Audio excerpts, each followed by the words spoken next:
Сердце вашего ребенка стучит сильнее, когда ему больно, Будь мужчиной. когда ему страшно, Садись, 2. когда ему стыдно, У тебя что, мозгов нету? когда его наполняет обида. Сердце ребенка стучит громче и чаще, когда он отвергнут. И оно звучит оглушительно громко, когда ребенок принимает самое страшное решение в своей короткой жизни.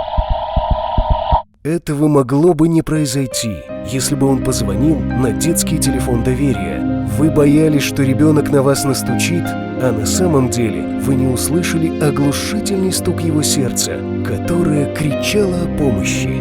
Хватит думать, что на телефон доверия звонят для того, чтобы пожаловаться на родителей. Бойтесь того, что детское сердечко может перестать стучать. Детский телефон доверия 8 800 2122.